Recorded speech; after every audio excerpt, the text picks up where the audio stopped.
Somo letu la siku ya leo ni kila mtu ana mapungufu yake.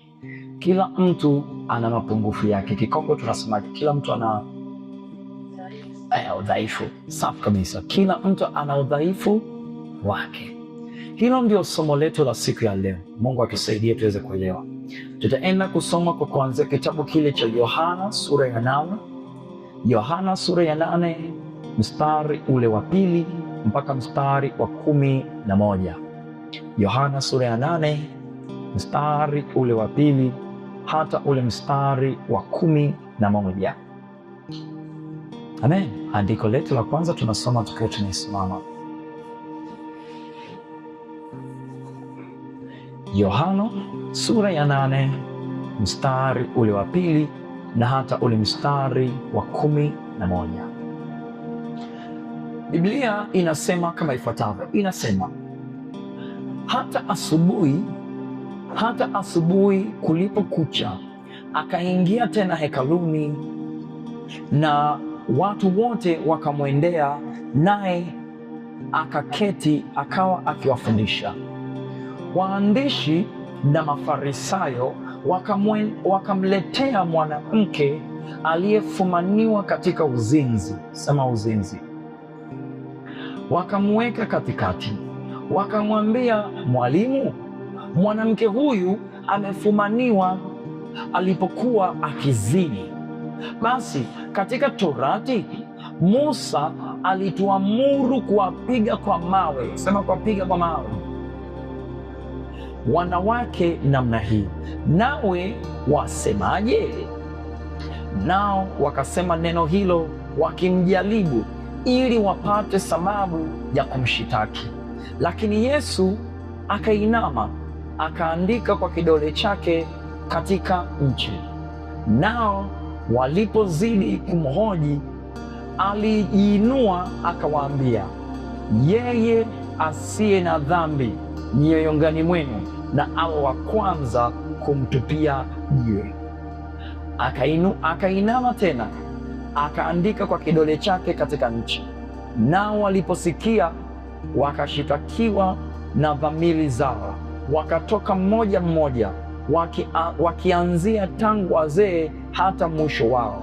Akabaki Yesu peke yake na yule mwanamke amesimama katikati. Yesu akajiinua asimuone mtu ila yule mwanamke, akamwambia, Mwanamke, wako wapi wale washitaki wako? Je, hakuna aliyekuhukumu kuwa na hatia? Akamwambia, hakuna Bwana. Yesu akamwambia, wala mimi sikuhukumu.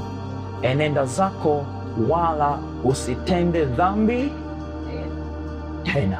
Naweza tukaketi. Tunaona maana hapo namna ambavyo Yesu Kristo alivyoweza kuletewa mtu. Akaletewa mtu ambaye amefumaniwa katika uzinzi. Alikuwa katika kuzini. Kwenye Biblia imeandikwa wakati wa Musa ya kwamba mwanamke yeyote atakayekamatwa yupo katika uzinzi sharti apigwe nini? Pigwe mawe. Hiyo ndio sharti, si ndio? Na hiyo ndio amri, si ndio? Sasa ona, Yesu Kristo ameletewa yule mwanamke. Kwanza kabisa alikuwa mwanamke peke yake. Mwanaume alikuwa wapi? Labda niwaulize, mwanaume alikuwa wapi? Kikawaida tunachoweza tukasema mwanaume aliweza kwa chezea kifo hiyo. Wewe usimtanie. Kajulikana pale la anaenda kupigwa mawe ufa. Wewe usimtanie. Usikute aliondoka hana hata nguo. Wakina mama ndio ile mnajistiri, mnajiogopa. Hakuna ngoja kwanza nivae nguo hii mpaka anavaa nguo. Mwanaume yakanyanyuka moja kwa moja akakimbia. Sasa wamemkamata huyu dada, anampeleka kwa Yesu Kristo. Yesu Kristo anaambiwa, Musa alituambia. Yani anazungumza kitu ambacho kipo hapa. Kipo.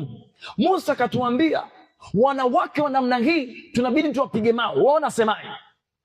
Walisema hivyo, Biblia inasema walitaka kumjaribu, waone kama Yesu atavunja sheria au la. Yesu si Mungu. Yesu akapiga pale chini, akainama chini, akaanza kuchora. Akamwambia, wewe vipi unachora vipi? Tuambie, tumpige mawe huyo vipi? Yesu alipoinuka akasema, asiyekuwa na dhambi katikati yenu nyinyi wote hapa, haya, wa kwanza anyanyue jiwe amtupie huyo. Nakumbuka mara ya kwanza niliposoma hili andiko nikasema, yani hapa Yesu kawamaliza. Sikumaliza kote, lakini nikajua kawamaliza. Naenda kusoma zaidi ndo nikaona ile sehemu ambapo anasema hakuna hata mmoja kaanza kuondoka. Mmoja kaanza kuondoka. Tatizo kilichopo ni hichi hapa. Tatizo kilichopo ni hichi. Wote tunajua kwamba kitu fulani ni dhambi, si ndio? Wote tunaelewa kwamba kitu fulani ni dhambi. Lakini inakuwa katika ile hatua ya kwamba wengi tunaangalia watu wengine. Tunaangalia watu wengine. Sasa ni rahisi sana kibinadamu tukaona makosa ya watu wengine alafu tukasahau makosa yetu. Si kweli?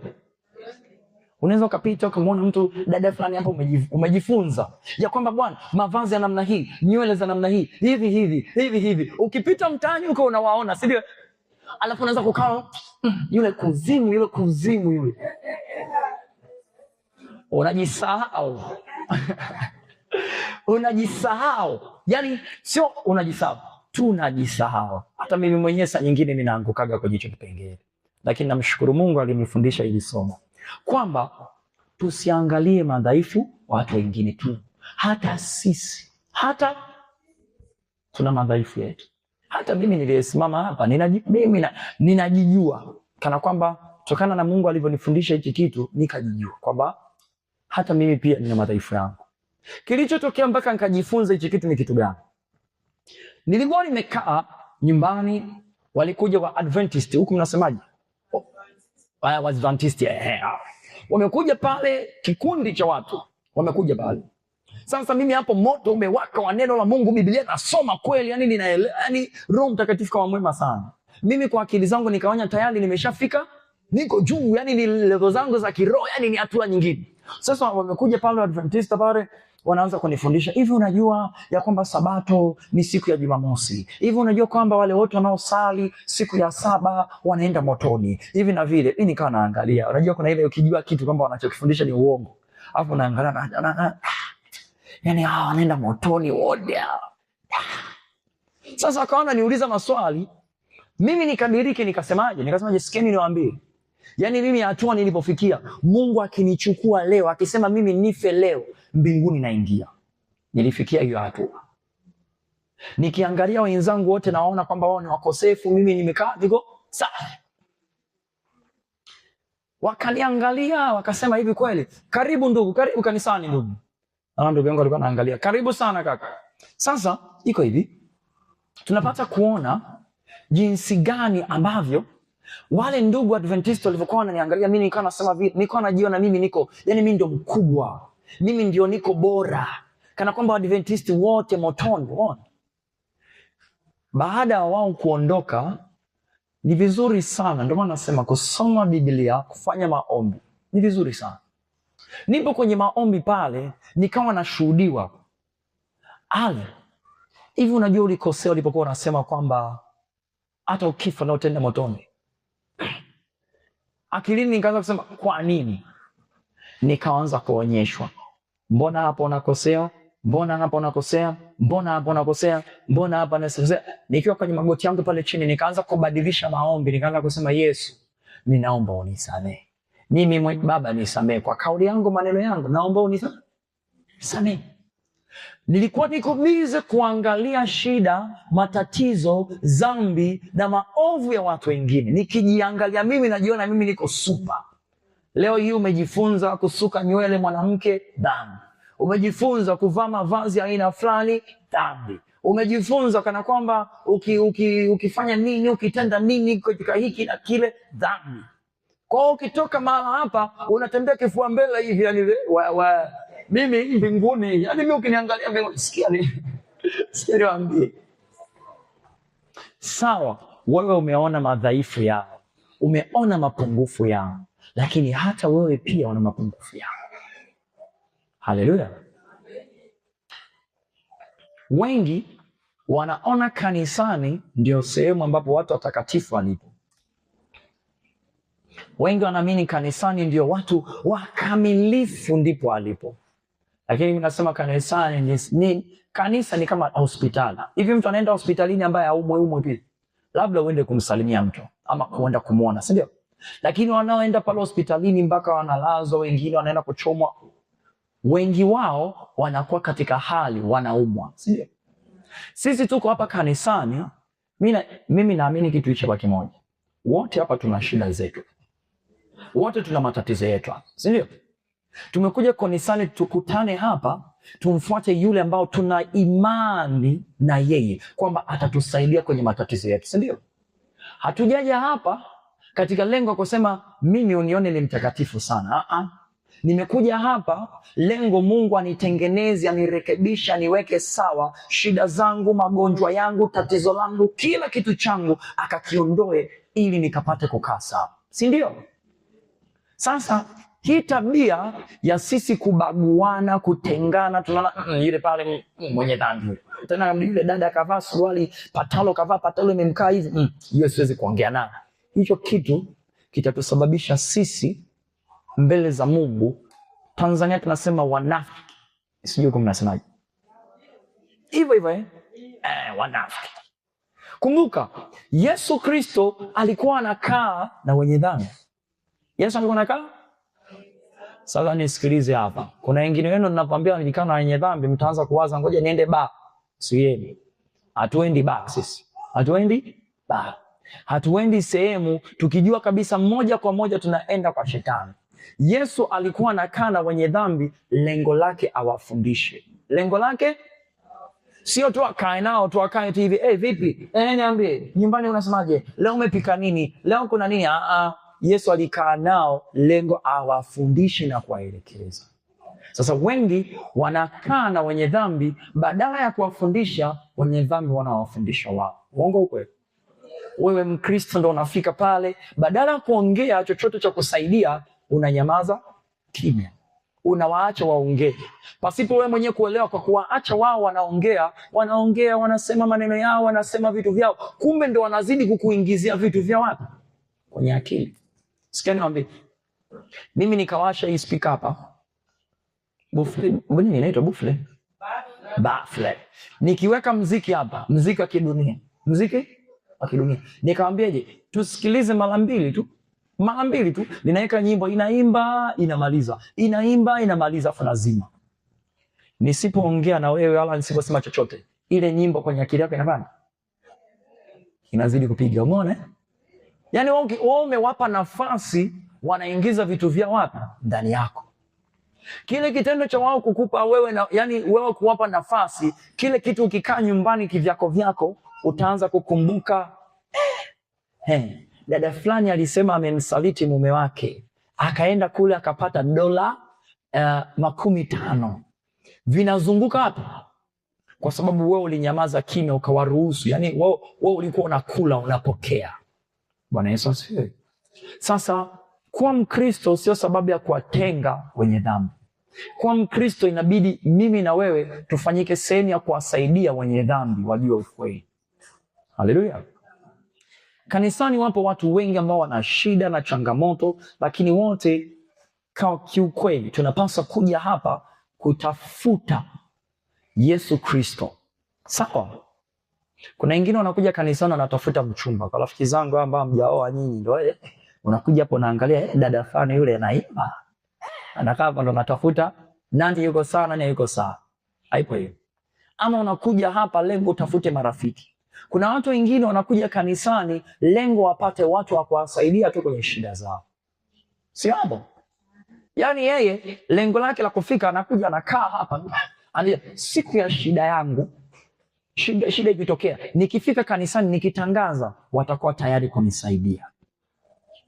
Ndio akili za watu wengine hizo. Kama uko hivyo na uko hapa, umekaa hapa, Umeweka hiyo akilini, ngoja tu nifike nikae tu kanisani ili nikipata shida au tatizo kanisa litanisaidia. Usiwe hivyo. Njoo mtafute Yesu Kristo, tengeneza maisha yako. Muda ukifika, mahala pale panapoitwa mbinguni tuingie. Twende kwenye kitabu cha Wakorinto. Wakorinto wa kwanza sura ile ya 10 na ule mstari wa 12. Wa 11 na 2. Wakorinto wa kwanza sura ile ya 10 na ule mstari wa 12. Na neno la Mungu linasema, Wakorinto wa kwanza sura ile ya 10 na ule mstari wa 12. Sikia. Inasema, kwa hiyo anayejidhania kuwa amesimama na aangalie asianguke. Aangalie asifanyaje? Yule anayejiona kwamba kasimama, aangalie asifanyaje? Asianguke. Katika safari yetu hii ya wokovu tuliyokuwa nayo, katika hii safari yetu ya kuelekea mbinguni tuliyokuwa nayo, katika hii safari ya kutufanya mimi pamoja na wewe tuweze kufika mbinguni, kuna hatua 3 wote tunazipitia. Hatua ngapi? 3. Katika hizo hatua 3 kuna vitu hivi hapa. Kitu cha kwanza, kuna wakati wa kupanda. Wakati wa kufanyaje? Wa kupanda. Huo wakati wa kupanda ni kupanda kiroho. Wakati wa kupanda kiroho. Kuna wakati wa kushuka. Wakati wa kushuka kiroho. Wakati wa kushuka. Alafu kuna wakati wa kukaa katikati. Wakati wa kukaa katikati. Sasa wakati wa kupanda. Wakati wa kupanda ndio ule wakati unafunga, wakati ambapo ukipiga magoti ukiomba unasikia uwepo, wakati ambapo unasoma Biblia, unasoma neno, wakati ambapo hukosi kuja kanisani, wakati ambapo yani Mungu na wewe mpo karibu, yani ni kitu kimoja. Wakati huo unapofika ni rahisi sana ukaanza kuangalia watu wengine, ukaanza kusema mbona mama fulani mvivu, anasema hamuoni Mungu, huyu mvivu huyu hata kuomba. Yesu asifiwe. Wakati wa kupanda ni rahisi mno. Unamwangalia mtu unaanza kusema huyu ana maombi, huyu hata sio mwana maombi. Unaanza kumwangalia mwenzako kwa kumshusha. Kumfanya? Kwa sababu wewe unajiona upo huko juu, unaona wenzako wote kana kwamba hamna kitu, wote wanawashusha kwa chini. Wakati tunasema wakati wa kuna wakati wa kupanda na wakati wa kushuka, si ndio? Wakati wa kushuka. Ule wakati wa kushuka ndio ule wakati ambapo ndugu yangu ukipiga magoti ukiomba yale unaona yani mkaa. Yani uelewi yani. Kila ukiomba yani uelewi yani. Unaona hapo mbona sielewi? Kufunga unaona ngumu. Yani hata siku moja tu kusema kufunga ni mwili wako unagoma, mwili unakataa. Wakati mwanzoni ulikuwa uko vizuri, yani kufunga kwako safi, kila kitu sahihi. Lakini sasa wakati umeshashuka huko chini, ni ile hali ambapo yani mambo ya kiroho kwako ni magumu, yani vitu ni vigumu. Yani kwa mfano sisi tunakutana hapa mapema kwa ajili ya maombi. Hili lisaa moja tu kupita hivi, unaona kama masaa 3. Yani unaona yani bwana, kwani mchungaji siamalize tu, kwani sisi tuendelee bwana nini? Bwana sasa huo wakati wote tunapitia. Wakati huo ni rahisi sana ukaanza kuangalia wengine, yule naye anajifanya anaomba, yule naye anajiona yani anajikuta anafunga kweli yani. Kwa sababu uko nafasi ya chini, wale waliokuepo juu unaona kana vile yani wamekuzidi, yani kana kwamba unaona kama vile ni kikwazo kwako. Kuna sehemu ile ya kukaa katikati. Sehemu ya kukaa hauna maombi mengi, yani upo katikati tu yani. Kusoma neno unasoma kidogo, unakuja kanisani kidogo, yani upo katikati. Ule wakati wa katikati ndio rahisi mtu kuanza kusema bwana, kwani lazima niombe sana bwana? Sinaomba kidogo Mungu si ananisikia. Unapiga tu magoti pale, Baba katika jina la Yesu nakuja mbele zako, naomba nishukuru. Amen. Yani kwako mambo yako ni simple tu. Yani unachukulia vitu simple tu. Kila Mkristo ana nyakati zake 3. Unapofika hiyo hatua ya 3, Unaanza kuwaona wale waliokuwa juu yako kama wanazidi, yani wamepitiliza. Unaona wale waliokuwa chini yako, unaona nao wanajikuta nao wanaomba tu, kumbe hamna chochote. Yani tunakuwa katika hali tunajilinganisha na watu wengine. Sasa inakuwa hivi kwa watu wengi katika hizi hatua tatu. Wote tunazipitia. Kila mtu hapa nina uhakika kama kwa sehemu umepitia. Kuna wakati ulikuwa moto, yani ulikuwa uhusiki. Yani kuna wakati ulifika, yani ulikuwa wazungu wanasema fire. Yani ulikuwa fire. Yani kana kwamba wewe kidogo tu yani hata ukitembea una uhakika ni Roho Mtakatifu huyu, una uhakika malaika hapa. Ulikuwa na wakati. Ukilala maono, njozi, ndoto, yani mambo yako ni safi. Ukiamka yani unasema Yesu ni mwema. Unakumbuka ndoto zako zote. Leo hii ukilala ukiamka asubuhi hata uelewi yani cha amna cha ndoto, amna cha nini, yani wewe ukiamka tu unaanza kujiuliza, hivi niliota zile. Unaanza kuuliza mara mbili, yani unaumiza akili, umekaa kwanza umeganda hivi. Unajiuliza, hivi niliota. Wakati huo ndugu zangu tumepitia. Tunapitia wote. Hicho kitu kinawakuta watu wote. Yani katika safari hii ya wokovu, kuna wakati unakuwa moto, kuna wakati unakuwa unashuka, kuna wakati unakuwa katikati. Sasa tunapokuwa katika hizo hatua tatu, wengi wetu tunakimbilia kuanza kuwaangalia watu wengine. Tunaacha kujiangalia sisi, tunaanza kuwaangalia watu wengine. Unakuja kuambiwa bwana, kuna mama fulani labda alifunga siku 3, hakula siku 3. Kwa sababu upo kwenye nafasi ya katikati, hizo mimi mwenzako nafunga 1, Mungu ananisikia. Unaona hivyo vitu? Si ndio? Watu wote tunafikiaga hizo hatua. Sasa tunafanyaga hivyo kwa sababu ya kuangalia watu wengine. Tunajisahau kujiangalia sisi. Mwisho wa siku tunaishia kuingia pale ambapo tunawaona wengine wote hawafai, alafu sisi tunajiona bora. Kumbe sisi wenyewe tuna mambo yetu maovu, tuna mambo yetu mabaya, tuna mambo yetu ambayo hayajakaa sawa. Mungu atusaidie katika hilo eneo. Haleluya. Sasa mtu akianguka katika dhambi, asikufanye wewe kujiona ni bora kuliko yeye. Ukiona mwenzako hapa kanisani, mwana hapa tupo kanisani, sio? Ukasikia dada fulani, kaka fulani kaanguka katika dhambi, ni rahisi mno. Yani mimi na wewe tunaanza kuona yule kaanguka, mimi sijaanguka mpaka leo, niko safi. Nataka niwaambie ndugu zangu, watu wengi ni rahisi. Unasikia fulani kaanguka kwenye uzinzi, unashika kichwa, tulikuwa najua yani yule mtu bwana yuko hivi na vile. Fulani kaanguka kwenye wizi, alikuwa anafanya hiki, alikuwa anafanya kile, kaanguka kwenye kile. Tuko rahisi sana hapa kwanza kwa hukumu, kwanza kusema wale watenda dhambi wao. Lakini sisi wenyewe tunajisahau. Kuna wakati unafika tunadanganya. Uongo kweli? Tunasema uongo. Uongo kweli? Sasa tunajaribu kujitofautisha. Yule aliyokuwa mzinzi, tunaanza kuona yule mzinzi dhambi yake ni hii. Yani dhambi yake ni hii. Alafu tunajiona sisi ambayo tunadanganya, yani tunasema uongo, tunajiona sisi dhambi yetu yani ni hii ambayo hata Yesu akishuka tunaenda zetu mbinguni. Tunaangalia wengine, tukisikia yule mpendwa ni mlevi, tukisikia kwa sababu ni mlevi tunaanza ile hatua, bwana kwa sababu ni mlevi yule Mungu mjali yule, si nini na nini, tunaongelewa. Tunasahau sisi. Usikuta unatumia simu yako, kuna wakati unafika unafungua television, unafika wakati unaangalia vitu ambavyo ni vichafu mbele za Mungu. Lakini uvioni, hata uoni hivyo vitu. Unaona kwako hivyo vitu ni kwamba ni kawaida. Tunaona hivyo vitu ni kwamba kwetu ni sawa tu. Unaona, unasikia wengine huko wamefanya wizi, wamefanya rushwa, wamefanya hiki na kile. Wewe kama wewe unaona wale ni watenda dhambi. Unajisahau. Hapa somona umejistiri, umejifunika vizuri, si ndio?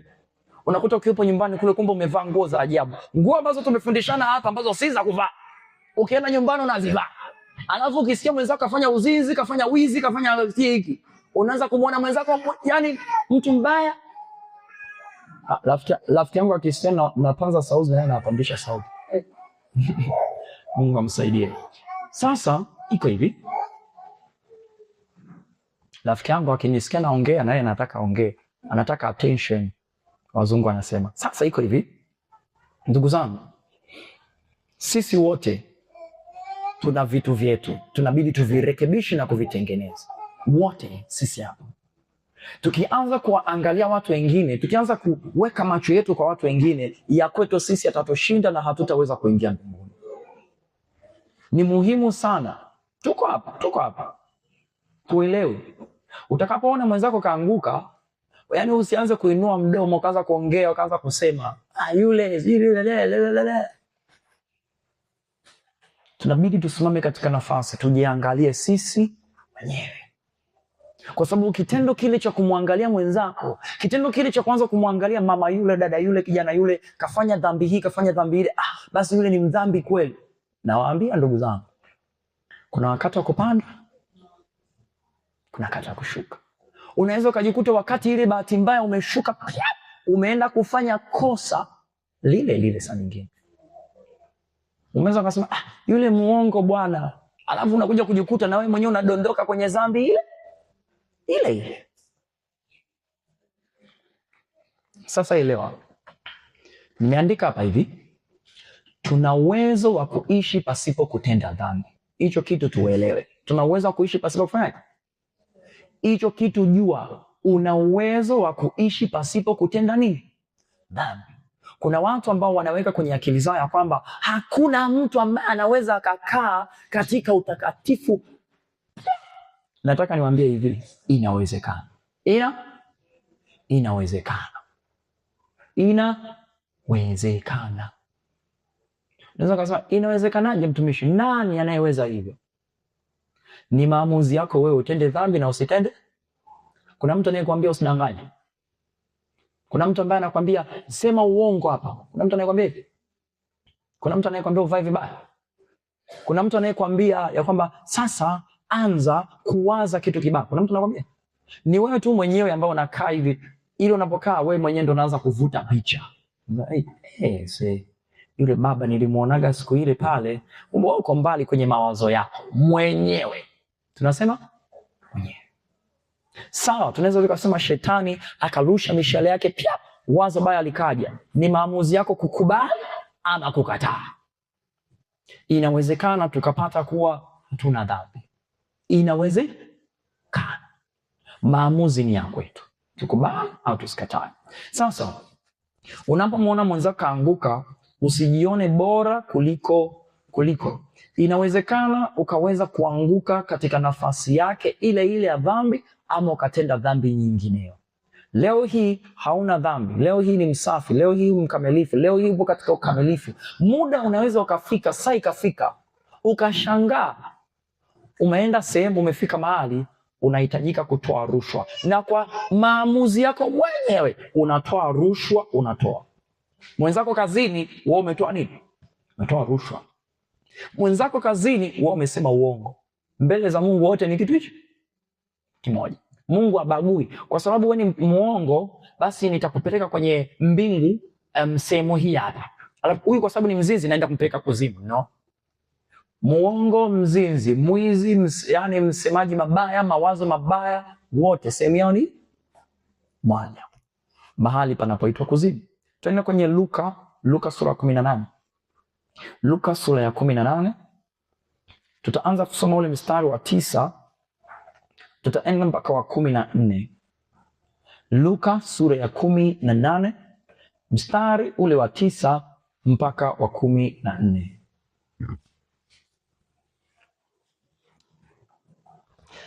Amen. Luka sura ya 18, mstari wa 9 mpaka wa 14. Biblia inasema hivi, akawaambia mfano huu, watu waliojikinai ya kuwa wao ni wenye haki, wakiwadharau wengine wote. Watu wawili walipanda kwenda hekaluni, mmoja Farisayo na wa pili mtoza ushuru. Yule Farisayo akasimama akiomba hivi moyoni mwake, Mungu, nakushukuru kwa kuamini si kama watu wengine, wanyang'anyi, wadhalimu, wazinzi, wala kama huyu mtoza ushuru. Mimi nafunga mara 2 kwa juma, hutoa zaka katika mapato yangu yote.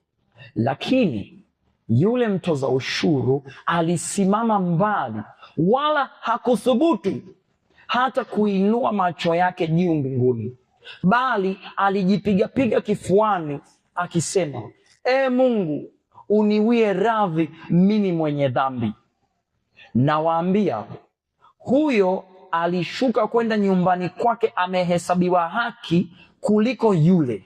Kwa maana kila ajikwezae atadhiliwa, na naye ajidhilie atakwezwa. Bwana Yesu asifiwe.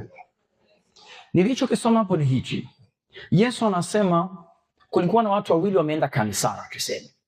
Katika wale wawili, mmoja alikuwa ni mtumishi wa Mungu. Mmoja alikuwa mtumishi wa Mungu aliyetuseme ameokoka. Alafu kuna mmoja alikuwa ni mwenye dhambi ambaye ndio mtoza ushuru. Sasa yule aliyeokoka akasimama akaanza kujiona bora. Mungu, mimi nashukuru sio kama huyu mtenda dhambi nyuma yangu. Mimi kwa kila wiki ninafanya nafanya mara 2 kila wiki, natoa zaka sehemu yangu ya 10 katika mapato yangu yote. Sio kama huyu. Yule mtenda dhambi, Biblia inasema hakuinua macho yake kuangalia hivi juu. Aliinama tu akasema, Mungu, ninaomba unisamehe. Mimi nakubali ni mwenye dhambi, naomba unisamehe. Yesu akamaliza kusema hivi, yule aliyeomba msamaha, aliyekuwa ni mwenye dhambi, aliondoka mahala pale kainuliwa kuliko yule aliyejiinua kujiona ni bora kuliko mwenzake. Kwa maana nyingine iko hivi, sikia niambie. Unaona mimi ninavyoambia bwana, hichi kitu ni dhambi, hichi kitu ni kibaya, hichi badilisha. Ndugu zangu, mimi naelewa ya kwamba kwa sehemu moja tunabidi tufanye matengenezo wote. Mimi mwenyewe nina matengenezo ambayo ninabidi niyafanye na wewe unabidi ufanye, si ndio? Sasa wewe unaniangalia mimi, unaniona nabidi nifanye matengenezo mahali, alafu unaniacha. Huna upendo na mimi. Huna upendo na mimi. Mimi kama mchungaji wako unabidi usichukue nafasi au niangalie. Hiyo ni vijana mmeniona, mchungaji, sikia, hicho kiatu chako hicho hujapiga brush. Sasa kwa sababu hujapiga brush, mchungaji, mnaenda kapiga brush. Unanishauri, unanitengeneza, unaniweka na mimi nikaya sawa. Na mimi kama mchungaji nikikuona umevaa nguo vibaya afu mimi nikakunyamazia, nadhani Mungu ananionaje? Yaani mimi nakuangalia, ninajua Biblia kabisa inasema hichi kitu kitakufanya wewe utashindwa kuingia mbinguni. Afu mimi nikanyamaza kimya pia. Unadhani Yesu atanionaje? Atanichukulia ni mbaya, si ndio?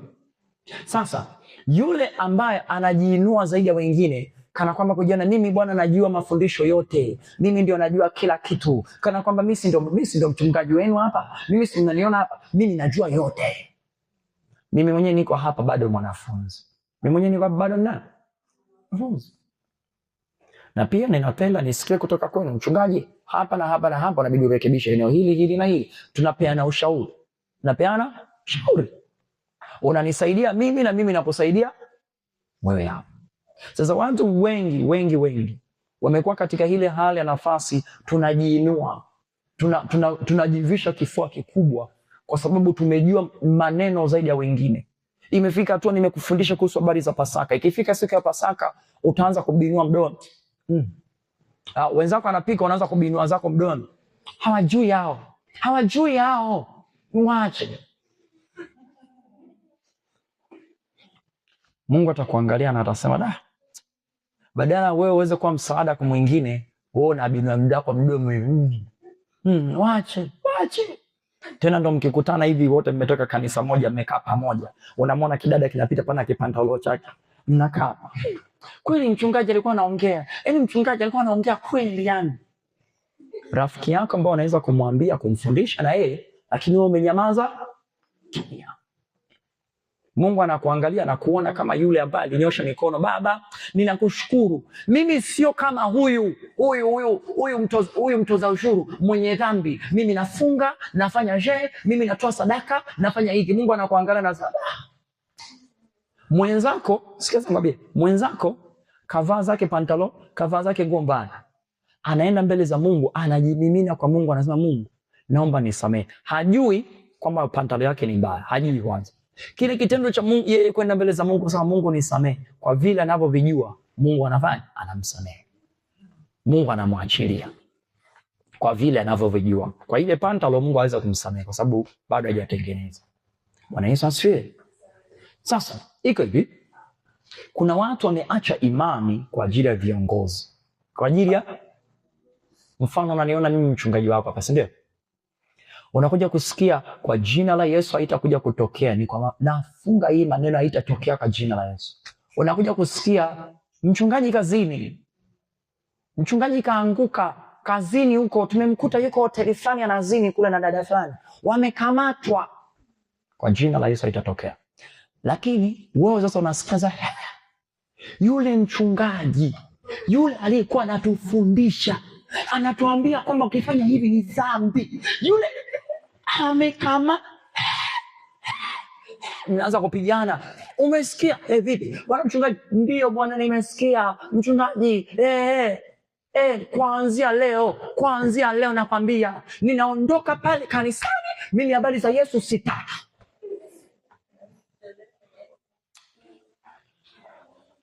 Kuna watu ambao wamefanya hayo maamuzi, wapo.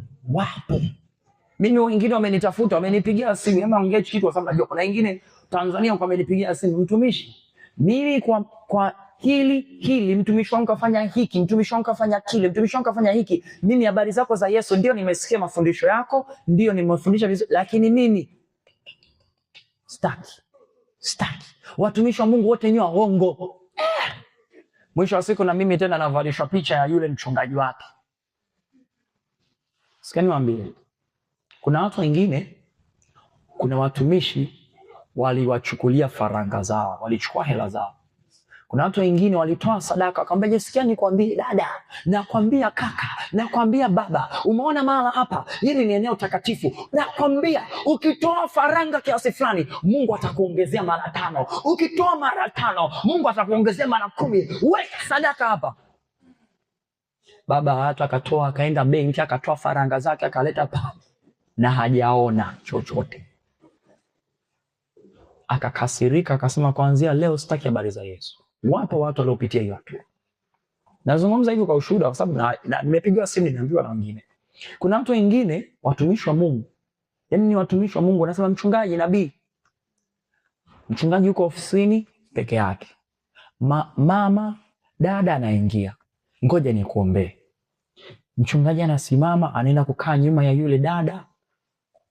Kinatokea cha kutokea mpaka inafika hatua. Wachungaji wengine wanafanya hivi, wanalala na wale watu. Ipo. Sasa inafika tu, hebu waza yule mtu ambaye kafanywa hicho kitu na mchungaji au kafanywa hicho kitu na mtumishi wa Mungu, anaonaje? Inafika tu anaanza kusema, yani mimi na huyu Yesu, mimi nikajua nikija kanisani ndo nitafarijiwa, nitapata amani na furaha. Nimekuja kukutana na simba, tena simba dume kubwa hivi. Wapo watumishi wa Mungu wanaofanya hivyo, wapo. Mama umeingia pale huko zako pale. Mimi ndo maana naambiaga jamani, muwe makini, muwe wote, wa mama kwa wadada kwa mabinti.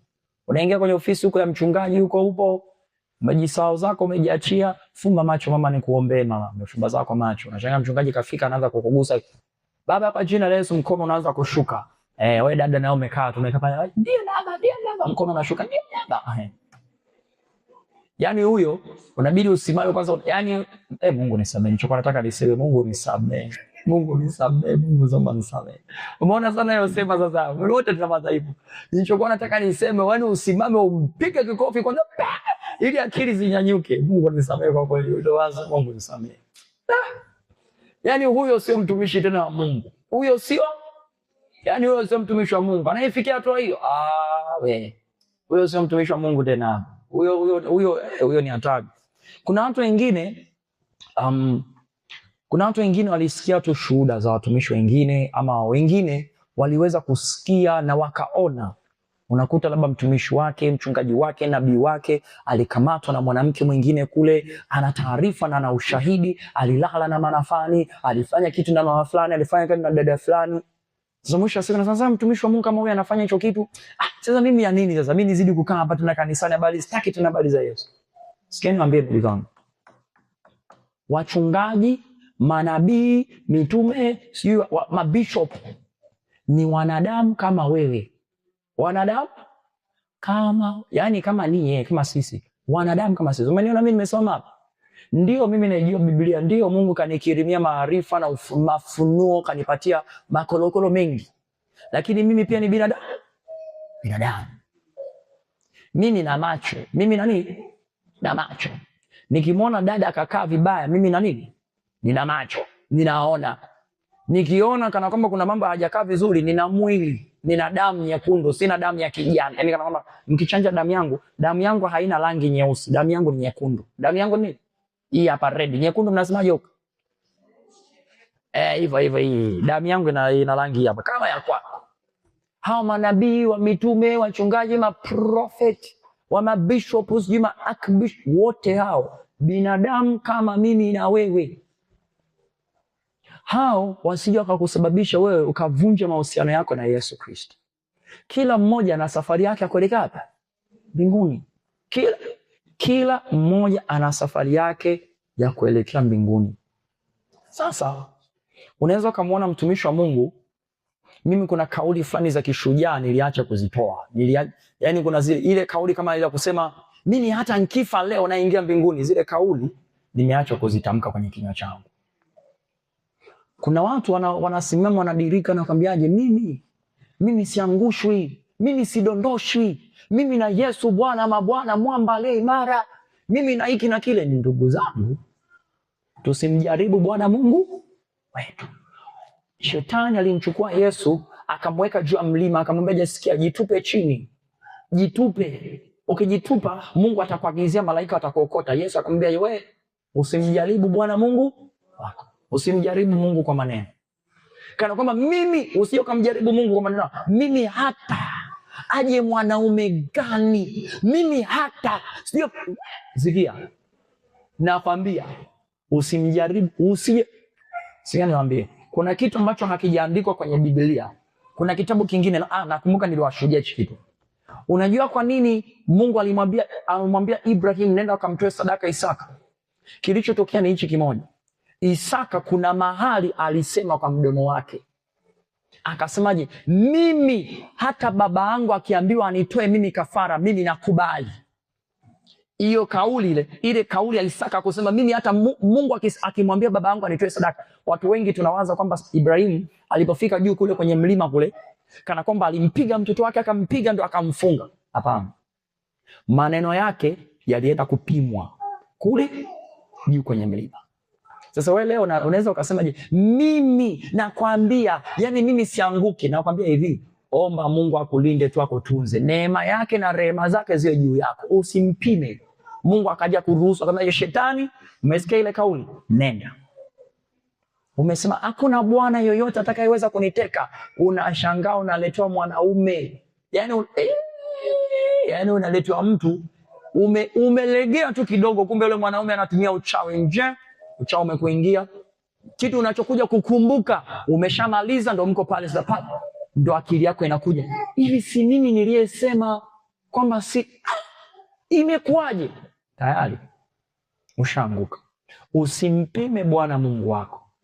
Usimpime Bwana Mungu wako. Nikupa ushuhuda. Na shuhuda hizi mbili. Kuna wachungaji kule. Mchungaji wa kwanza, huyu mchungaji alifika hatua akatubu mbele ya kanisa. Walikuwepo pale, aliwaita wachungaji wake wakubwa wote. Kwa mfano sisi tuseme mchungaji wetu Tanzania yuko Tanzania, si ndio? Yaani nimuite mchungaji wa Tanzania, nimuite mchungaji wa Kinshasa, jamani natamani nifanye semina na nyinyi, na watumia kabisa na faranga nini kila kitu, wanakuja mpaka kanisani. Yule mtumishi kawaita pale, alikuwa anataka afanye toba. Alikuwa anataka kufanya kawaita pale watumishi wake wote wakubwa wamekaa wamejaa pale, watu wengi kawaita. akasimama hadharani mbele za watu, akasema, leo ndugu zangu, nipo mbele yenu, ninataka nirekebishe, nitubu. Watu wanajua kawaida mtumishi wa Mungu hawezi kufanya chochote kibaya. Mtumishi wa Mungu akapiga magoti, ndugu zangu pamoja na viongozi wangu, leo ninatubu mbele yenu. Kanisa limejaa, limesheheni watu wengi. Leo ninatubu mbele yenu. Mimi mbele za Mungu naongea mbele yenu wote. Leo hii nafuta hichi kitu ndani yangu. Ninaomba msamaha. Mimi takribani wanawake ninaweza nikahesabu 200 waliokuwepo humo ndani. Tayari nikwisha kulala nao. Wengine ni wake za watu mpo hapa, wengine ni nini, mimi niko hapa. Leo ninatubu mbele za Mungu, ninaomba msamaha. Kanisa likaanza kilio.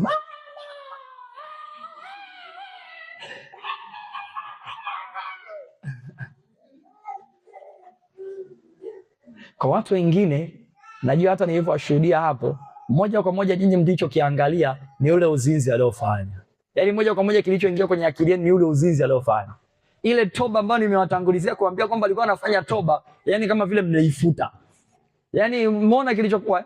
Mmekimbia kwenye dhambi, nimewaambia amesimama, ametubu mbele za watu wote. Jamani, hapa mimi wanawake, yani yule baba alikuwa mwanamke, umeingia kwenye ofisi yake. Si alikuwa anatumia nini ile baba? Anafanya mambo yake. Sasa waza na kufikiria. Waza na kufikiria. Kwa watu wengi walimhukumu yule mchungaji. Walimhukumu yule mchungaji. Hufai tena, kuanzia leo tunakufuta nini marufuku, nini. Wakasahau kwamba mchungaji kafanya nini? Kafanya toba. Yeye karekebisha na Mungu wake. Imeisha. Takafanya mbele za viongozi wake wote. Yaani yeye kamaliza kila kitu. Yaani kile kitendo cha kupiga magoti kusema jamani natubu mbele yenu. Kwa maana nyingine pale alikuwa anatembea na wake za watu. Akasema wengine ni wake za watu mpo hapa. Mimi leo ninatubu mbele yenu. Naombeni mnisamee wote. Wanaume wengine mpo hapa, wake zenu nimetembea nao. Wengine wote, yani umeona ilivyokuwa kawaida. Yani hapa wote akilini kwenu mmeanza kuangalia, yani yule baba kafanya mauzizi, lakini ile toba wengi wetu tunaitoa, tunaweka pembeni. Tunaangalia mabaya tu. Tunaangalia dhambi. Mwingine ni kijana, alikuwa ni kijana, alikuwa ni mchungaji kijana, ni mkubwa kwangu kidogo. Kijana. Kapewa kanisa, naye kanisa ni kubwa, maisha yanaendelea. Kumbe kulikuwa na binti, ni dada ndani ya kanisa, alikuwa anatembea naye. Sasa akawa anafanya hivyo muda mrefu. Ikafika tu akasema hapana, mimi ni kiongozi na sitaki kufanya hichi kitu. Na yeye hivyo akaita viongozi wake siku hiyo. Wamekaa pale, akawaalika. Baada ya kuwaalika, akawaambia, akapiga naye magoti pale mbele za watu, jamani naombeni mnisamehe. Mimi binti fulani yuko pale. Naombeni mnisamehe ndugu zangu. Mimi kiukweli kabisa nilikuwa ninaishi naye, natembea naye. Ingawa ni mchungaji wenu, naomba mnisamehe. Hivyo kanisa. Baba wa mtoto pale kanyanyuka. Unaniharibia mtoto wangu. Akishika. Akavuliwa uchungaji. Akaambiwa, yani kuanzia leo wewe kanisani unakuja unakaa kule, nyuma kule. Marufuku. Hatutaki tena habari za mahubiri yako. Hatutaki kina kile. Mchungaji yule akasema sawa. Mimi nimetubu mbele za Mungu, nimeachana naye. Sasa yule mchungaji kijana alikuwa analetewa nyumba ya kukaa. Alikuwa analetewa chakula. Yaani alikuwa hafanyi kazi. Anasema kama mimi mlivyo nibariki. Hafanyi kazi. Analetewa chakula, yaani kila kitu, yaani kila kitu. Wakakata kila kitu kwake. Ile nyumba aliyokuwa anakaa ilikuwa ni nyumba analipa faranga, analipa kodi.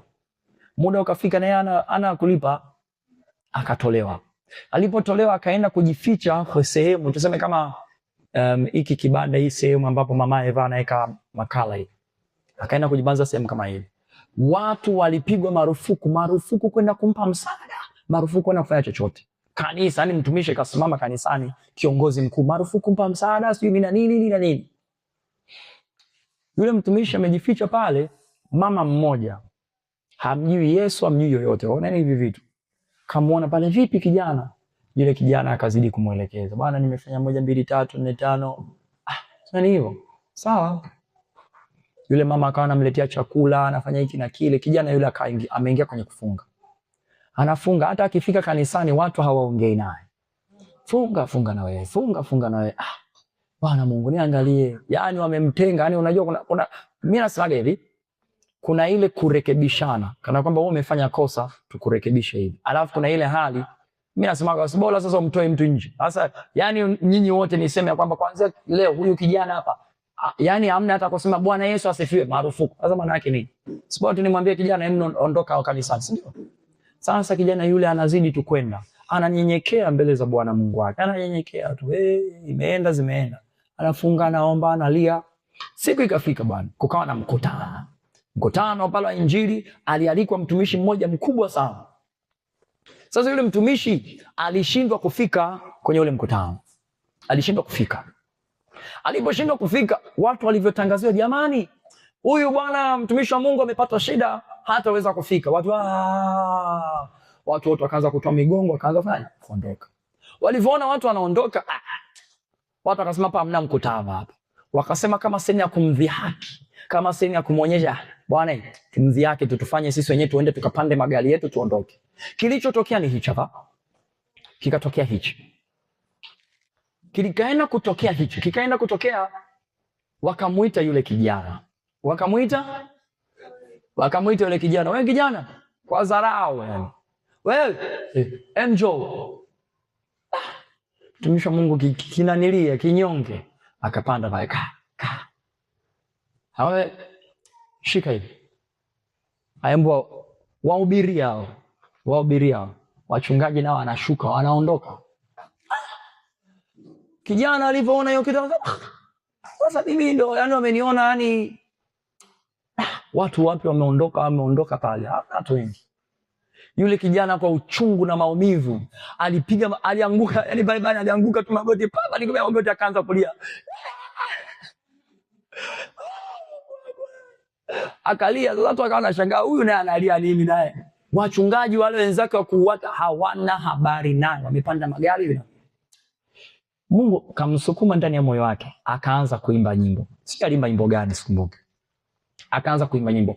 Ili anaanza tu kuimba nyimbo. Kulikuwa na mtu alikuwa amekaa na zile viti vile vya kusukuma vile. Ghafla akanyanyuka. Wengine walikuwa vipofu bana. Mara ghafla watu wanaanza kuona, ninaona. Mtu alikuwa mkono umepinda, mara mkono umenyoka. Yaani ule mkutano ukaanza, watu wakaanza sasa kutokana, yani watu walivyoanza kuja kusheheni pale, wachungaji wamepanda magari yao wanaondoka na magari, wanaanza kushangaa, hii vipi tena, mbona watu wanaanza kukimbia?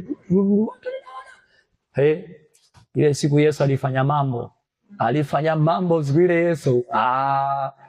Yesu alifanya historia kwa kijana yule. Ile kijana sasa kuja, yeye kijana anaimba yuko hivi, yani ni kama vile alikuwa amefungwa masikio, sije asisikie kelele zao zile. Yeye yuko busy anaimba tu, kaimba, anaabudu.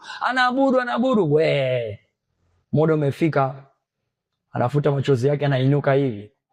Anashangaa wale watu wanaotembea na zile za kutembeza miguu zile. Watu wananyosha hivi. Wachungaji walipanda tena juu, wakaenda wakakaa. Ndio maana nasema hivi, wachungaji na wengine waliangalia dhambi za wale watumishi, hawakuangalia ile toba walioenda kuifanya. Wakajihesabia haki kwamba wao ni wakubwa, wanaweza kufanya miujiza, si mambo makubwa. Mungu anachokiangalia ni utii, unyenyekevu, na yani Mungu anaangalia moyo wa toba. Bwana Yesu asifiwe. Sasa waanze kuhusiana na hicho kitu. Niwafundishe kingine. Mnamjua Musa kwenye Biblia, si ndio? Mnamjua Musa, sio? Musa, Biblia inasema alikuwa ni rafiki wa Mungu, sikumbuki vizuri. Musa alikuwa yani Musa ndiye alikuwa mtu pekee, yani alikuwa anaongea na Mungu hivi kama vile ni mtu na rafiki yake hivi. Huyo Musa anaongoza wana wa Israeli. Kuna sehemu alifanya dhambi, Mungu alimkasirikia, akamwambia wewe nchi ya ahadi kule Kanaani uingie, usinichanganye. Huyo Musa ambaye kawatoa wana wa Israeli Misri, kawatoa pale, huyo Musa alifanya dhambi na Haruni. Mungu akasikia, wewe kule nchi ile uingii. Sasa waanza, mnamjuaga Daudi, si ndio? Daudi mtunga Zaburi, si ndio? Anapiga kinubi pale mpaka mapepo yanakimbia, si ndio? Alizini hakuzini yule baba? Na uchamungu wake wote na ule kumpenda Mungu kwake kote, lakini alianguka kwenye ile dhambi. Sasa fikiria na kuwaza, watu wakubwa tunajua kina Suleiman, si ndio? Mtu ambaye Mungu alimtokea, unataka nini kutoka kwangu? Baba nipe hekima. Mungu kampa hekima, kampa faranga, kampa oro, kampa kila kitu. Alianguka kwenye dhambi au kuanguka kwenye dhambi? Haya, tuongee na Petro. Yuda alikuwa anatembea na Bwana wa mabwana. Wewe umekaa hapa unamwabudu Yesu ni Bwana. Yuda alikuwa anatembea naye hivi. Vipi baba? Safi. Unasema Yuda hivi mnaelewa hicho kipengele ninachoambia? Yuda alikuwa anatembea na Yesu, anamwona huyu hapa. Yaani Yuda anaona maiti zinafufuliwa, watu wamekufa, watu wanainuliwa. Yuda anaona watu wanaponywa, walikuwa hawezi kutembea vizuri, watu wanatembea vizuri. Yuda anaona kila kitu Yesu alichokuwa akifanya. Huyo Yuda ndo akamuuza huyo Yesu. Haya, wengine tumuongelee Petro. Petro yule alichokifanya Petro, alichokifanya Yuda ni kitu hichi kimoja. Petro akajigamba, akasemaje? Yesu akamwambiaje? Jamani, sikieni, leo hii yote nyinyi mtafarakanishwa, mimi mtanikimbia na mtaniacha. Petro akasimama na maneno yake. Ndugu zangu, nawaambia maneno, mimi Bwana nakwambia, wengine wote watakimbia, lakini mimi, yani hata ukifa, mimi Baba naenda na wewe. Wote tunajua kilichomkuta Petro, si ndio? Ndugu yangu, usianze kucheka watu wengine katika dhambi zao. Usianze kumcheka mtu mwingine ukasema yule mtenda dhambi anavaa vibaya, si anafanya hiki. Ndugu zangu, hao watu tu tukifikiria na kuwaza, wapo kwenye Biblia tunawasoma. Mimi nikasema hii hatari. Sio nasoma Petro ataenda kumsaliti Bwana. Petro sikatasema atamsaliti vipi? Yesu alivyosema watawika mara 3, jogoo atakapowika mara 2, utanisaliti mara 3. Nilivyoshangaa mara ya kwanza, wewe mbona unaonekana kama ulikuwa na yeye? Mimi? Wewe hapa sio mimi. Niliposoma nikasema hivi ni mimi ninachosoma ni bwana. Nasoma mara 2 na mbona hata kuongea, yani hata kuongea kwako mimi, yani kama vile namuona Petro alivyokuwa anakataa. Mimi anamwangalia Yesu pale anapigwa ngumi, anapigwa nani. Ndugu zangu, sio mchezo. Tunaweza tukasema Petro alikuwa na nili. Ndugu zangu, unamwangalia mwenzako anapigwa fimbo, anapigwa makofi, anapigwa ngumi, kana kwamba ukisema ndio na mimi niko naye unajumuishwa, unaweka pale unapigwa ngumi. Petro akasema siku ya muda ile ya mwisho pale anasema ile anamkana kwa mara ya 3. Nikasema Yesu tusaidie. Wengine mpo hapa leo, haleluya, tunamwambia Yesu asante, tunaimba wote hapa, nashangaa unaenda kumsaliti huyo Yesu wako. Alafu unamwangalia mtu mwingine, yule naye alifundishwa kwamba asifanye hiki, alafu wewe mwenyewe ujiangalia kwako.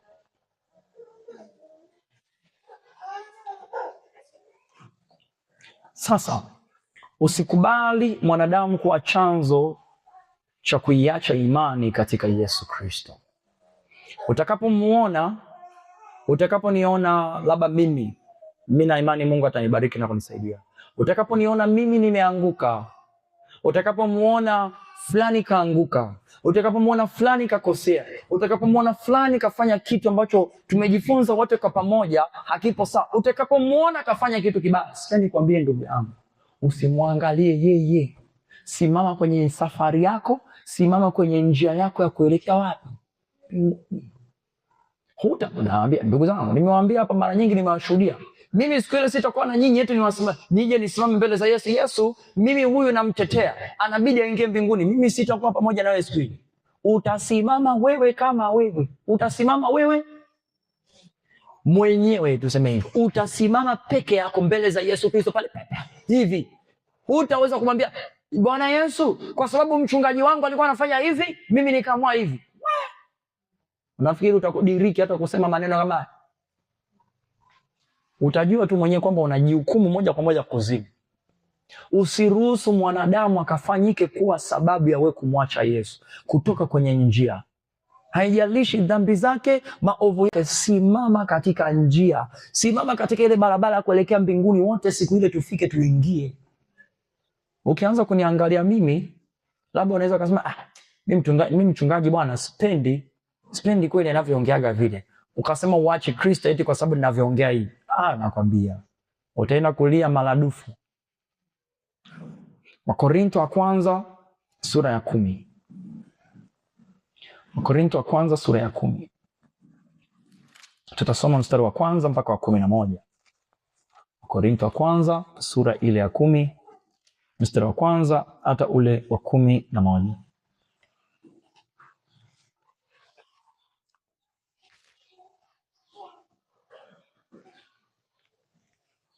Amen. Biblia inasema hivi, Wakorintho wa kwanza sura ile ya 10, mstari wa kwanza hata ule wa 11. Biblia inasema, kwa maana ndugu zangu, sipendi mkose kufahamu ya kuwa baba zetu walikuwa wote chini ya wingu, wote wakapita kati ya bahari, wote wakabatizwa wawe wa Musa katika wingu na katika bahari, wote wakala chakula kile kile cha roho, wote wakanywa kinywaji kile kile cha roho, kwa maana waliunywa mwamba wa roho uliowafuata, na mwamba ule ulikuwa Kristo. Lakini wengi sana katika wao Mungu hakupendezwa nao, naam, waliangamizwa jangwani. Basi mambo hayo yalikuwa mifano kwetu, kusudi sisi tusiwe watu wa kutamani mabaya kama wale walivyotamani. Wala msiwe waabudu sanamu kama wengine walivyokuwa. Kama ilivyoandikwa, watu waliketi kula na kunywa, kisha wakasimama wacheze. Wala msifanye uasherati kama wengine wao walivyofanya, wakaanguka siku moja watu 23,000. Wala tusimjaribu Bwana kama wengine wao walivyomjaribu, wakaharibiwa na nyoka. Wala msimnung'unikie kama wengine wao walivyonung'unika, wakaharibiwa na maharibu. Basi mambo hayo yaliwapata wao kwa jinsi ya mifano, yakaandikwa ili kutuonya sisi tuliofikiliwa na miisho ya zamani. Bwana Yesu asifiwe. Iko hivi, nimesikia simu ikiita. Kama hujaingia kwenye ule mlango, utaweka simu yako kwenye silent ili mradi isitoe kwenye wipo. Sasa iko hivi, tulichokisoma hapo ni hichi hapa. Wana wa Israeli walipokuwa jangwani kule, sisi leo hii tunasoma habari zao, si ndio? Tunapata maarifa walikosea wapi, walifanya makosa wapi, si ndio? Kitendo cha sisi kujifunza kwamba walikosea kwa kutengeneza sanamu, walikosea kwa kuvaa vibaya, walikosea kwa kusuka, walikosea kwa kuvaa nguo za kikahaba, walikosea kwa kuvaa vitu mapambo, walikosea kwa kufanya hiki. Hivi vitu tunavyovisoma vinakuja kwetu kama mifano ya mimi na wewe tufuate nini. Yaani tunabidi tujifunze kwa makosa ya watu wengine. Unapoona mwenzako kakosea kwa kitu fulani, kapigwa fimbo, waona yule pale kapigwa fimbo kwa sababu kafanya hichi. Ili na mimi nisipigwe fimbo, lazima nisifanye hichi. Kwa Mungu alivyotupatia hii Biblia ni ushuhuda. Ndugu zangu, hii Biblia ni nini? Ni ushuhuda. Hakuna mtu aliyekuwepo nyakati hizi aliyeshuhudia wana wa Israeli. Hapo wakati wa Yesu ulipita muda mrefu sana, mpaka hii Biblia inatengenezwa. Ilifika kama tunazungumzia miaka 500, miaka 100 hivi, nikisema 500 ni 5,002 ndio hii hapa inakuja kutengenezwa. Yesu amekufa mwaka wa kwanza, mwaka wa 11, mwaka wa 100 ni 100, mwaka wa 500 yani 500 ndio hii kitu inaanza kufanywa kazi, tunaletewa Biblia. Kwa maana nyingine leo sisi tunasoma ushuhuda. Huu ni ushuhuda. Watu walikosea Mungu, walivyokuwa wamemkosea Mungu tumesoma hapa. Walivyotengeneza sanamu tumejua hapa. Jinsi walivyotoka Misri tumejua hapa.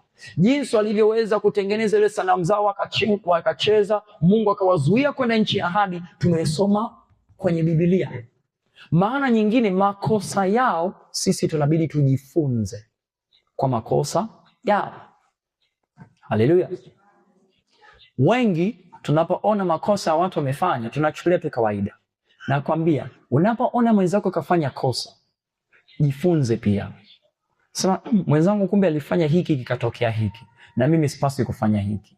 Mwenzangu alikisema kile, alipokisema kile kitu kikatokea hiki, na mimi sipaswi kufanya hiki. Sikiambie, nikawa nimewapa mfano siku ile nikamwambiaje?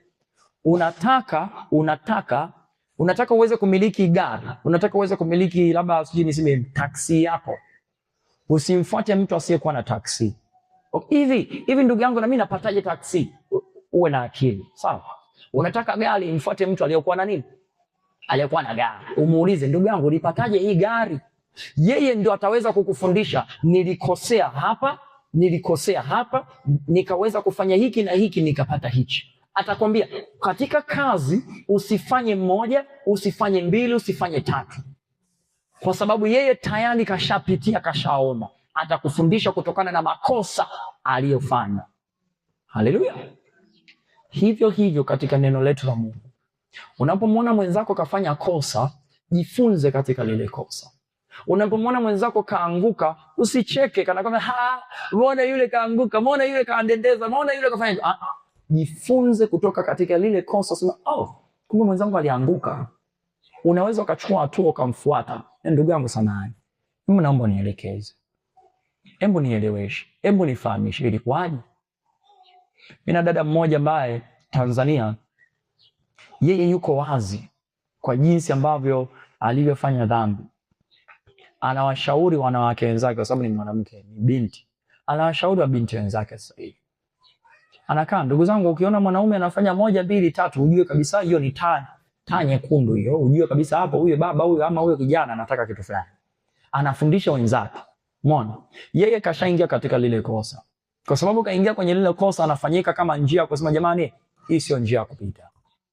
Mimi niliingia kwenye kosa kuvuta bange, huko mnasemaje? Ile bange. Niliingia kwenye kosa kuvuta bange. Leo hii mimi najitahidi kuwafundisha wenzangu tusivute bange.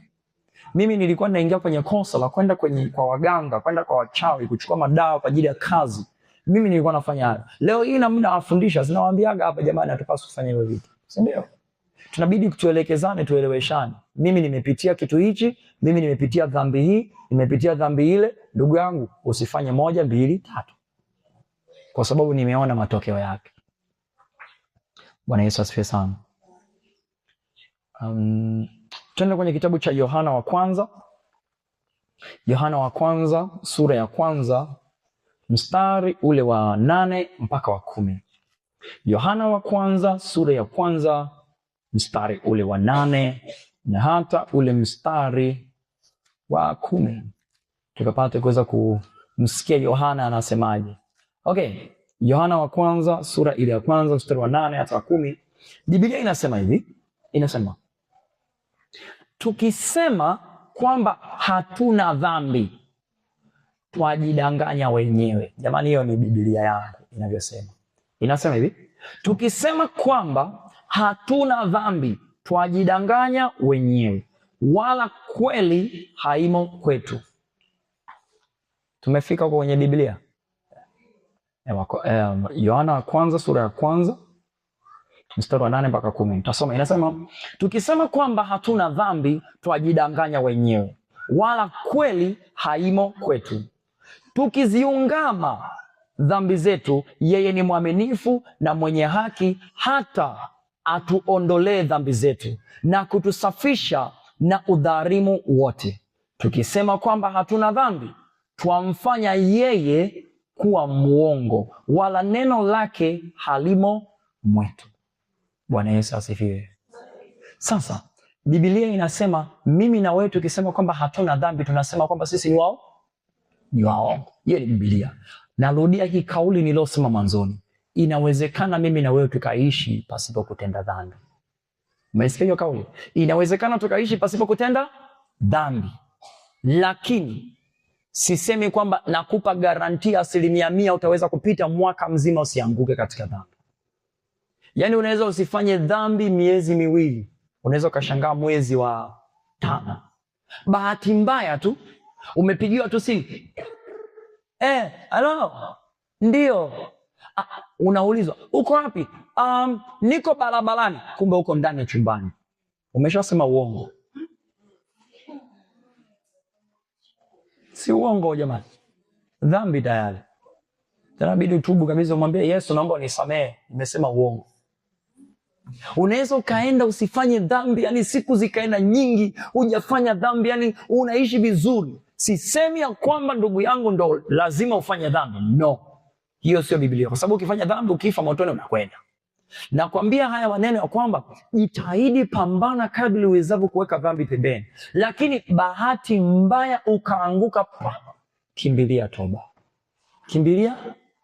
Tena usisubiri ukasema bwana ngoja nisubiri mpaka niende kanisani ndo nitaenda kutubu. Huko. Ndugu zangu, kuna watu wengine walikufa wamepanda taksi wanaenda makanisani kutubu. Wakafa katikati ya njia. Yesu akasema shetani akasema huyu wa kwangu. Yupo kwenye taksi pale. Alikuwa anakuja kutubu, hakutubu huko. Alikuwa anataka aje kutubu kanisani. Umegundua umetenda dhambi, usisubiri hata dakika 10. Pale, Mungu naomba unisamehe. Nimedanganya. Mungu naomba unisamehe. Nimefanya hiki. Lakini hicho kitu ndugu zangu isiwe sababu kwako kusema kwa sababu nina uwezo tu wa kutubu nifanye dhambi alafu nitatubu. Kuna dhambi ambazo Yesu mwenyewe akikuangalia unafanya kwa, yani kuna ile kupenda. Unajua kuna ile mtu anapenda kufanya dhambi. Yani ni ile hali ile kana kwamba unaipenda ile dhambi. Unairudia. Yesu saa nyingine anakuangalia tu, anakupima tu jicho hili. Unaomba toba Unaomba toba, si ndio? Sawa. Leo umekosea. Imepita tu kidogo umerudia. Imepita umerudia. Mungu saa nyingine anaanza kusema so sikia. Utakapoamua kuacha unijilia kwenye hiyo dhambi. Kuna watu wengine sawa, unaweza kama unasema Mungu nisamehe. Kama hiyo msamaha yako unaiomba huku unaenda kufanya dhambi ile, yani kwa kupenda. Nasema ile ni dhambi ya kupenda. Unatoka mwenyewe kwenda kuifanya ile dhambi kwa kupenda. Ndugu yangu, huo msamaha kupata ni ngumu. Kwa sababu Mungu anaangalia ufanye toba kwa kufanya toba. Unafanya tu toba yani ile hofu ya kusema naenda kuzimu, unafanya toba pale tu. Lakini uko tayari kwenda kufanya tena dhambi ile kuirudia. Mungu anakuangalia na so huyu toba mwisho siku toba inakuwa kama wimbo vile kwako. Naomba unisamehe Bwana Yesu. Yani ukiomba toba ukisema Mungu naomba unisamehe, huombi msamaha kutoka kwenye moyo wako tena. Yani haitoki kwenye moyo. Tukisema jamani tuombe toba, unakapa Baba naomba unisamehe. Unaomba msamaha lakini unaona kabisa ndani ya moyo wako yani ile hamna kitu, hakuna connection yani. Ni kwa sababu ile dhambi imefika tu umeizoea yani. Umeona tu ni kitu cha kawaida. Bwana Yesu asifiwe.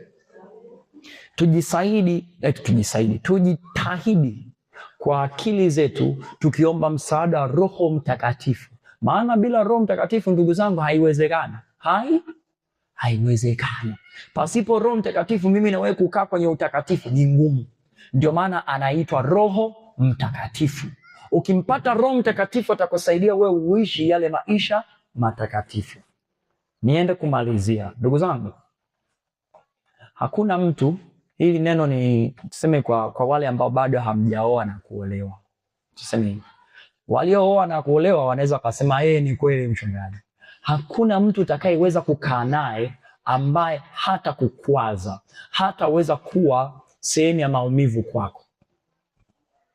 Umemwona vijana ambao bado hamjaoa, unaweza kumwangalia ukasema dada wewe, yani dada mzuri, ama nyinyi wa mabinti mkasema yule kaka ni mzuri. Ukaingia kwenye nyumba ukashangaa, bwana. Unashangaa unakaa ndo jamaa anakoroma. Yuko koroma huko mnasemaje? Huyo kusiku unaitaje huko? Unashangaa yani anamwangalia handsome boy. Ukimwangalia yani jamaa yuko vizuri, ana faranga kwenye benki, M-Pesa yake iko vizuri, lakini akilala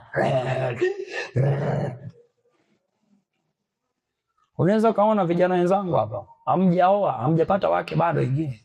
Siku itakapofika huyo mwanamke unamwangalia unasema, "Aise mwanamke mzuri huyu. Rangi nyeupe, mweusi, yani mzuri kweli." Unashangaa unaingia naye kwenye nyumba, huyo mwanamke unakuta mkorofi. Usinigusa, hivi unanijua mimi? Unaanza kujiuliza tena. Sikia.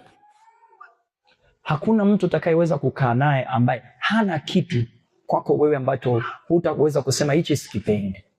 Kila mtu ana kitu chake. Kila mtu ana kitu chake ambacho ukiniangalia mimi, ukinitazama mimi leo kwa nje hapa unaweza kusema, ndio kuna watu wengine wakanasemaje, yani yule mchungaji ni mzuri.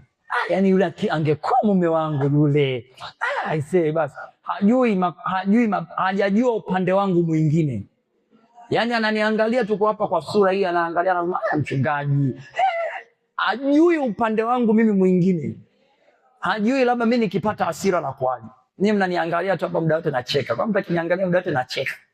Hajui nikikasirika, nikibadilika ninakuaje. Vivyo hivyo wengine wanaangalia dada yuko smart, super. Hujui kila mmoja ana kitu chake ndani yake ambacho kile kitu kitaweza kukuumiza ndani yako. Lakini sasa utakapokigundua kile kitu, sikia, hapa ndipo kanisa linapokuja. Tunabidi tusaidiane. Shida yangu mimi, udhaifu wangu mimi, mapungufu yangu mimi, nisaidie ili nisimame katika usawa, niweze kwenda njia sahihi. Kwa sababu ukisema kwa sababu yule ana hasira basi bwana acha awe hivyo hivyo anavyotaka, unanipoteza mimi. Wengine wameolewa, mwanzo mume alikuwa akipata hasira na kuwa na hivi. Sasa hivi wanawake mnajua namna ya kuishi na waume zenu. Mwanzoni mlikuwa mnapata shida. Kitu kidogo tunapokuambia, unasemaje mwanamke? Lakini leo unaelewa kabisa, huyu mwanaume akifika hatua hii, najua hapa ni nyamaze kimya. Mmeshajifunza, si ndio? Sasa ule udhaifu wake unatengeneza njia ya kumsaidia asifanye dhambi. Hivyo hivyo kanisa pia tunabada kuwa. Yaani sisi kama kanisa tunapaswa kuwa kama familia moja. Tunabidi tuwe familia moja.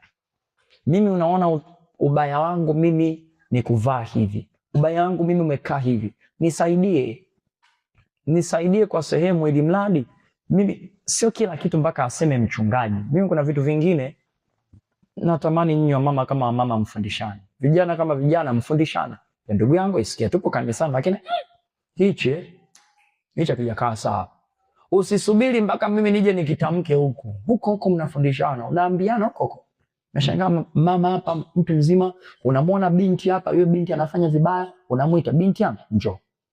Binti njoo. Sikia nikwambie. Hicho kitu tunachokifanya si kizuri. Badilisha. Na mama utakapomwambia yule atasema, "Kwa nini ameniambia?" Kweli hicho kitu kitakuwa kizuri. Sisi ni familia moja. Sasa ukinitegemea mimi huenda sitaweza kuvigusia vitu vyote. Labda sitaweza kuviongelea vitu vyote vya kukusaidia wewe. Labda kuna vitu vingine mama hapa ndo anajua, ambavyo mimi sijakwambia. Mama hapa anajua.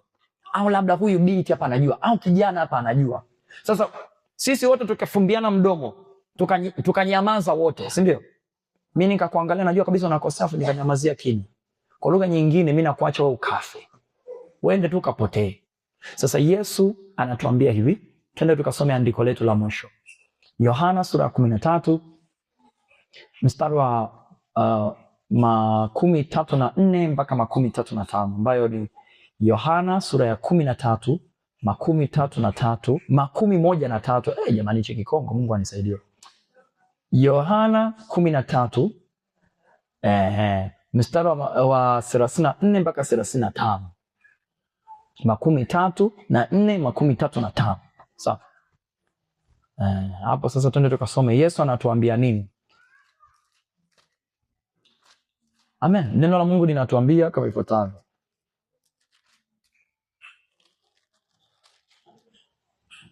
Yesu anasema amri mpya nawapa, mpendane. Tufanyaje? Mpendane kama vile nilivyowapenda ninyi, nanyi mpendane hivyo vivyo. Hivyo watu wote watatambua ya kuwa ninyi mmekuwa wanafunzi wangu, mkiwa na upendo ninyi kwa ninyi. Yesu anatuambia tupendane. Sasa kama kweli unanipenda, hutaweza kuniacha mimi hapa mchungaji wako natembea, labda unaona kuna kitu kwangu hakipo safu, kaniacha nikapita. Wewe mchungaji samani wa moja, kuna hichi 1 2 3. Mimi nikisikia ninajua kabisa hapa kweli kuna sehemu ninapenda. Lakini unaniacha, yani unaniacha kabisa nitembee ninavyofanya.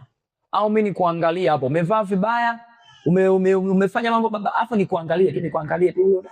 Na kuangalia. Haipo hivyo.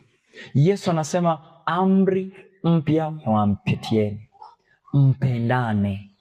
Tufanyeje? Tupendane. Sisi kama kanisa ni familia moja, na katika familia kila mmoja ana kitu chake ambacho ni udhaifu wake. Tusianze kunyoshiana vidole kwamba yule mbaya, yule anatenda dhambi. Tusaidiane, lakini pia tujisaidie kwa kujiangalia sisi wenyewe. Haleluya. Amen. Tunaweza tukasimama.